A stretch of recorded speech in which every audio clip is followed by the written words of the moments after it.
When I was a kid, I loved catching bugs. I'd catch them in jars, butterfly nets, and sometimes with my bare hands. I'd watch spiders spin webs between my fingers. I was never bothered by buzzing wasps or bees circling my lunch. I'd never been stung, and I never felt threatened.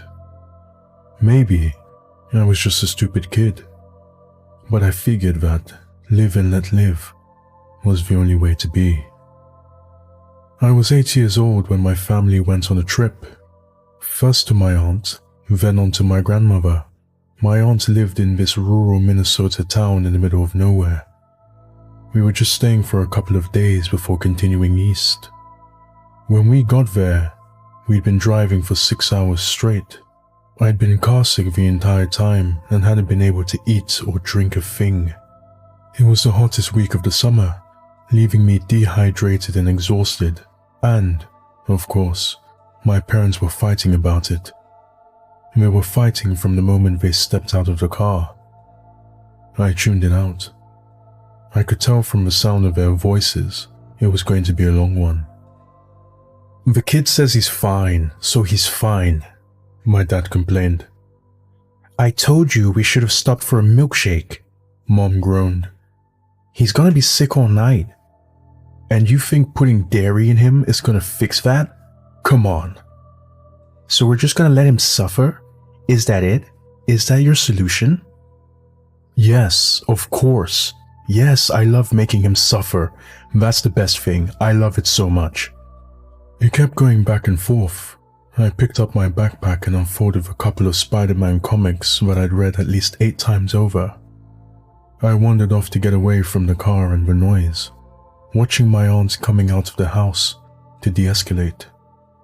I plopped down on a rock in the backyard, letting my stomach settle. I'd always hated cars, and being stuck in one on a hot summer's day for 6 hours, it was torture. As the sounds of nature washed over me, I started to feel like a person again. A breeze in the wind, a faint flutter of birds. They sang different songs out there. Diving back into the adventures of Miles Morales, I heard the familiar buzz of an insect. Looking up, I saw something I'd never seen before. Now, this was a long time ago, but I'll never forget it. It looked like a wasp, but had much more prominent antennae and a bigger abdomen. And the color, it wasn't yellow, it was a bright red. It had landed on one of my aunt's blue garden sunflowers, making the colors clash. I'd never seen an insect like it before. Looking back at my parents' car, I knew I had a jar or two hidden away there for just such an occasion. I was going to catch it. Then again, I didn't want to risk losing sight of this thing, so I did what I'd always done when I saw something I wanted to catch. I used my hands. I approached, inch by inch, cupping my hands. The thing just sat there, head turned sideways to look at me. It didn't move, not even a twitch. I slowly closed my hands around it, plucking the top of the flower as I did. I stood up and walked back to the car, putting one careful foot in front of the other. Dad had gone inside to make a sandwich while my mom and aunt stayed by the car, now having a sort of second-hand argument.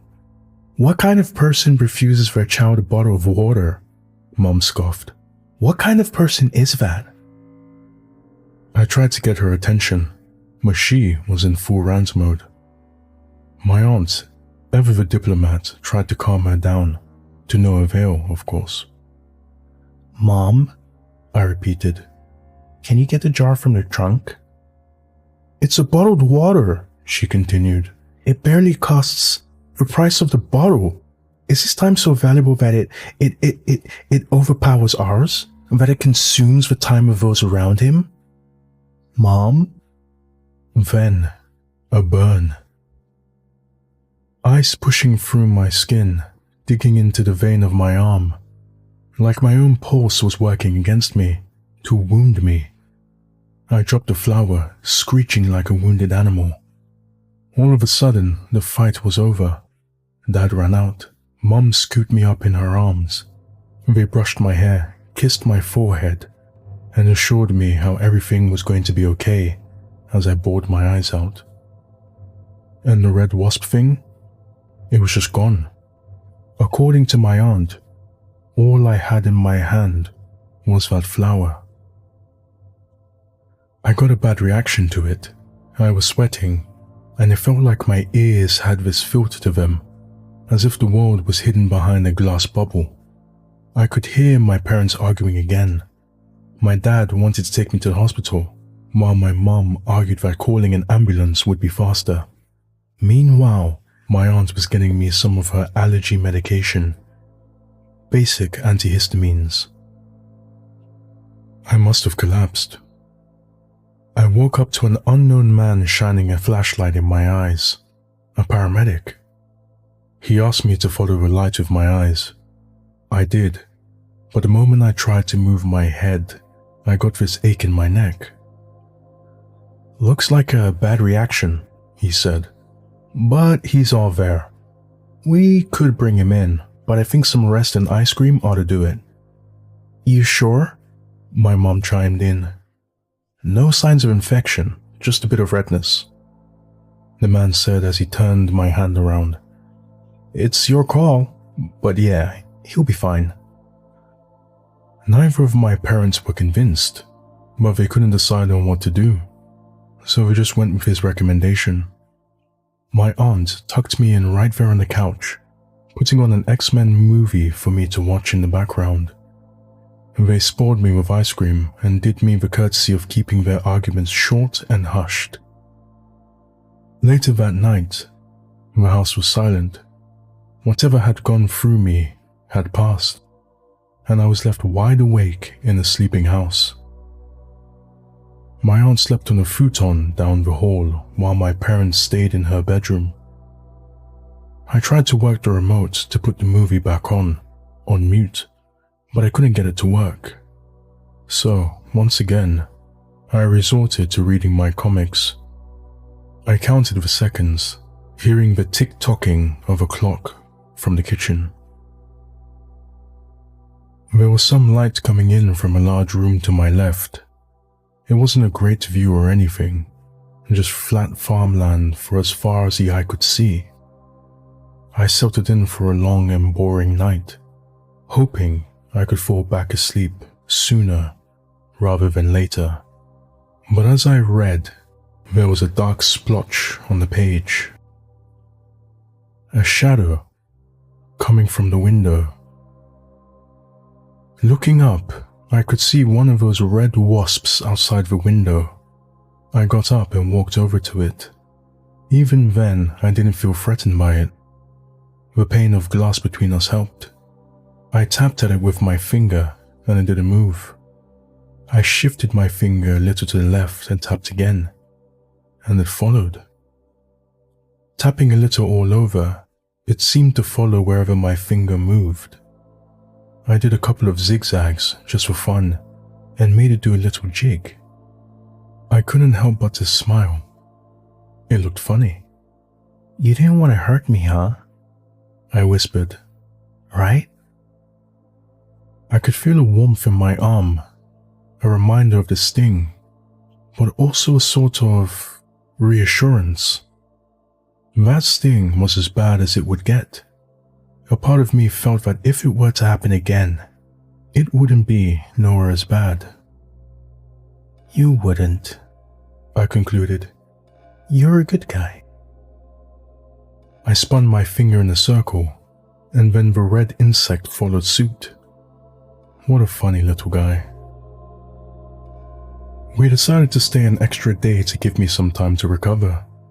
Dad didn't mind. Any excuse to spend less time with his mother-in-law was a blessing.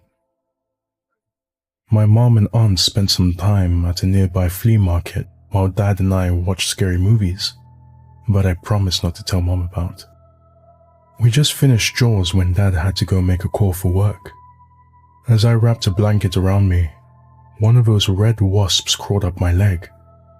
At first I was a bit startled, but it just kinda sat there, antennae poking around like little feelers. "Sorry," I whispered. "Didn't see you there." It crawled across my leg and up my arm, ending up on my thumb, facing my index finger. It seemed to follow my finger as I wiggled it, like a cat staring down a toy. I played with it for a couple of minutes. As I did, I noticed a couple of shadows cast on the coffee table next to me. Looking up, I could see about a dozen more red insects on the window, every single one of them moving with the twitch of my index finger. "You understand, don't you?" I whispered under my breath. "You get it."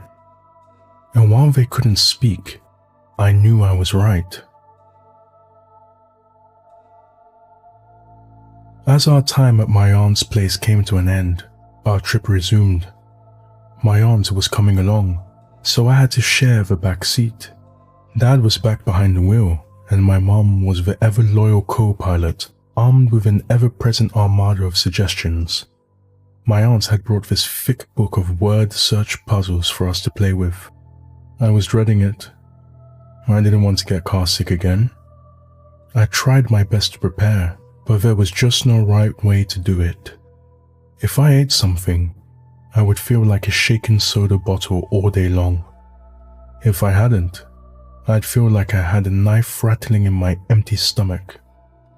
There was no way to win. My mom always urged me to try some home remedy kind of thing, but it never worked. No yogurt, no chewing gum, no warm soup. Nothing worked. But that day, as we went on our way, I was fine. There was this warm, tranquil heat spreading throughout my body that it calmed me. No matter how much the car shook, or how powerful the glare of the sun stung my eyes, it's as if a shield had passed over me. I was fine. This was fine. I'd see the red wasps every now and then throughout the day, a couple of them on a fence at a rest stop, one of them resting by my foot in the car, a couple more crawling across the sunroof. I rarely had to look for long before I'd spot one or two, and they didn't seem to bother anyone. Maybe I was the only one who noticed them. I'd play a little with them, making them follow my finger around or fly in a circle. It's as if there was a sort of quiet understanding between us, and without the constant car sickness, I was in a better mood than usual. It seemed to spread to everyone in the car. Hell, even my parents stopped arguing, if only for a bit. I was leaning my head against the window, watching the sun slowly set. We weren't far away from our destination.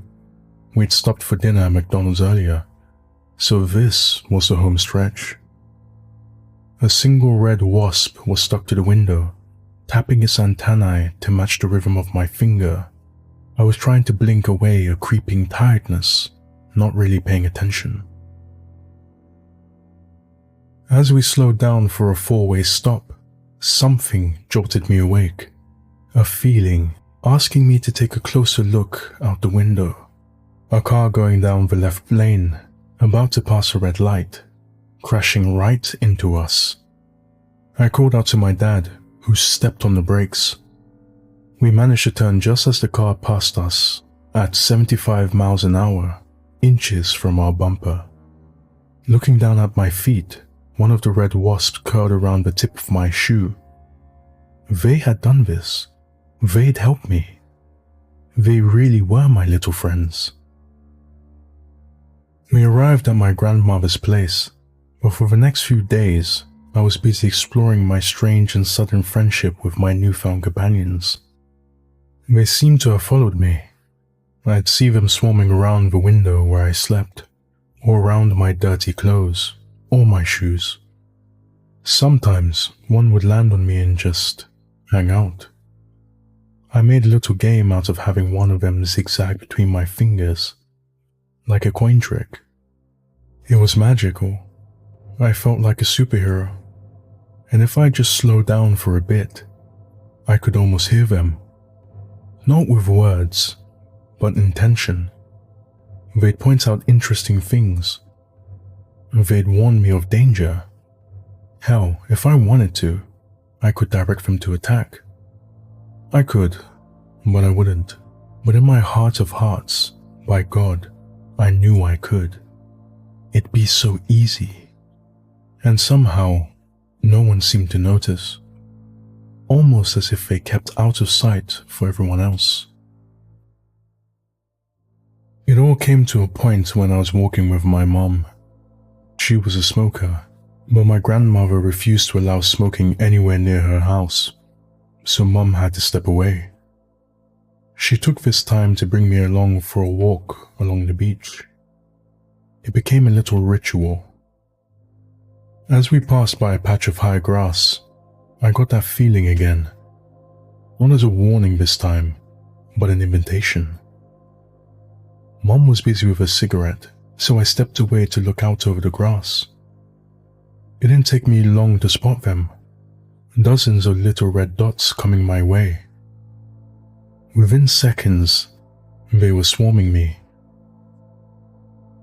It was a bit startling, but harmless. They danced around me, crawling across me in patterned lines, a harmonious buzzing resonating with the warmth spreading from my arm. I went deeper into the grass, feeling more and more of them congregate around me. They wanted me to go further, away from Mom and all the others. We could go have fun. They'd take care of me. They promised. And I believed them. There was a scream somewhere off in the distance. Something covered my face. The gentle buzzing turned into a raging, chaotic noise storm. I was grabbed and dragged, and it sounded like my mom was getting stung. She was screaming for my dad. Her screams turned into wheezing coughs, and I didn't see a thing. I was lifted off the ground as I lost all control. More people screaming, fabric being waved around. I could feel the buzzing growing frustrated and panicked, trying to reach for me. Then, a door slammed. I was in the bathroom. I could hear my grandmother desperately caring for my mom just outside as my aunt called the emergency services. I was stuck in the bathroom with my dad, who was brushing my arms and taking off my shirt. I didn't understand what was going on. He said something about getting ointment as he threw open the door and hurried into the kitchen. For a moment, it was just me. I looked in the mirror. At first, I didn't recognize myself. It didn't look like me. My skin had taken on a reddish tint. I had insect bites all over and swelling mounds all over my arms and neck. But looking down, it didn't hurt. I hadn't even noticed. It seemed that I was the only one who wasn't in complete panic. They'd stung me. They'd been stinging me this whole time, and I hadn't felt a thing. Standing there, looking in the mirror, I could feel them. They wanted me to go back outside. They demanded it. They were so desperate for me to come back to them that they would do anything to make that happen. I started to realize just how bad things were about to get. They weren't going to stop. Never. My dad came back with a blanket soaked in cold water, which he wrapped around me. He also had a kind of eucalyptus ointment that he smeared across my neck. My mom was groaning in the other room, clearly in pain. Before I had the chance to ask, my dad said, "She's gonna be okay. We gotta focus on you." I nodded. As I did, I could hear my aunt yelling. Before I realized what she was saying, my dad closed the bathroom door and tried to cover the cracks with towels. I could hear little buzzing taps against the door. I could feel how desperate they were, how angry they were.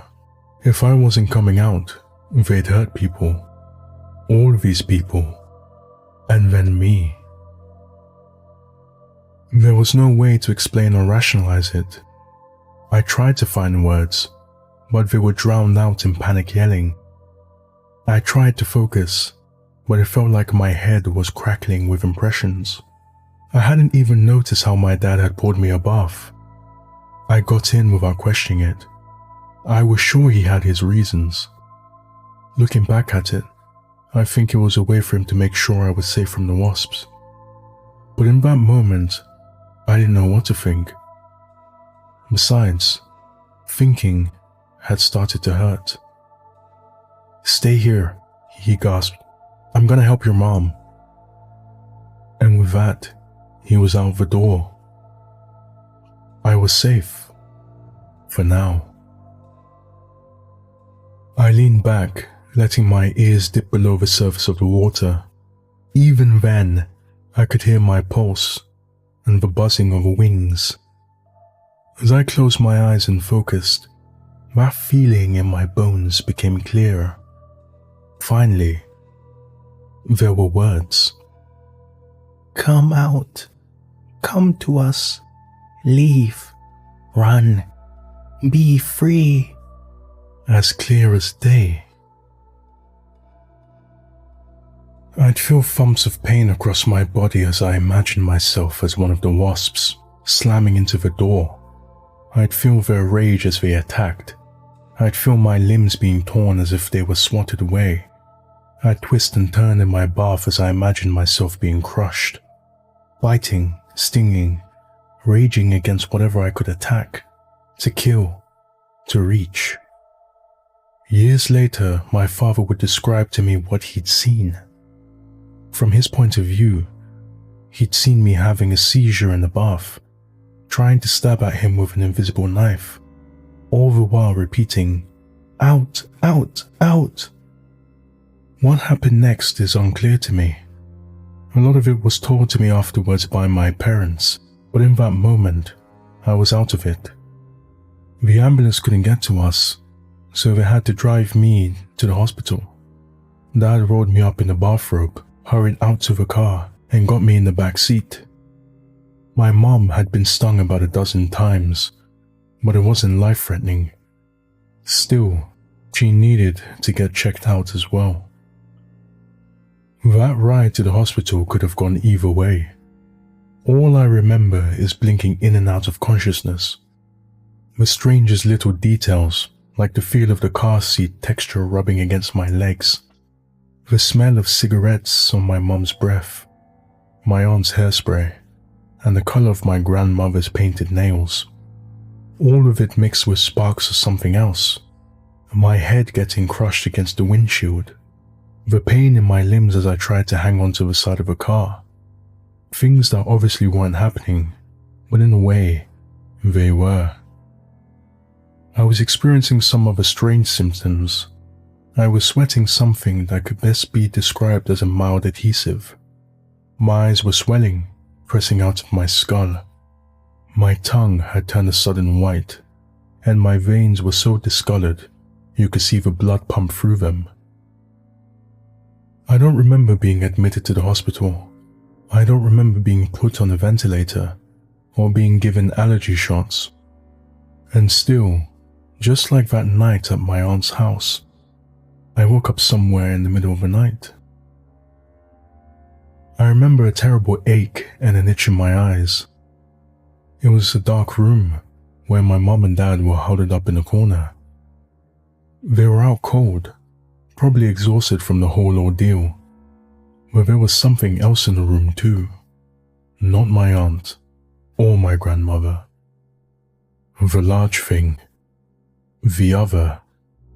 He was standing by the door. The warmth I'd felt was almost gone, but what little I had left in me had a direct connection to it. A thread connecting it to me. It looked like a person in a sort of coat, but I knew it wasn't. It was pretending. This was not human. In the brief glimpses of understanding that we shared, I saw fields of maggots raising an entire countryside, laying waste to corn, cotton, rye, wheat, everything and anything. Creatures growing in meat, like seeds in the soil, lines of hundreds of people baking in the sun, ready to burst with ravenous life. Screams in the night, stopping suddenly as a sickeningly sweet smell filled my senses. The thing came closer. It was asking me to accept. It was a threat, a promise, and an expression of adoration, all at once. We could be friends, best friends. It had been like me. Before I even knew what to think, it was all silent. That little warmth I'd had left in me was gone. Two pale orbs reflecting the blinking lights from a machine that kept me breathing as unconsciousness took me away. A final thought. Sadness. It took me months to recover. I had strange allergic reactions to seemingly random things for weeks on end. One day it'd be peanuts. The next day it'd be peaches or common soap. I'd get rashes. Parts of my hair would fall out. They'd have to extract those inch-long stingers from my arms and slather me with disinfectant. But over time, it all went away. I think the only thing that stuck around was an allergy that my mom contracted to tobacco smoke. Or maybe she just began associating smoking with the most stressful day of her life.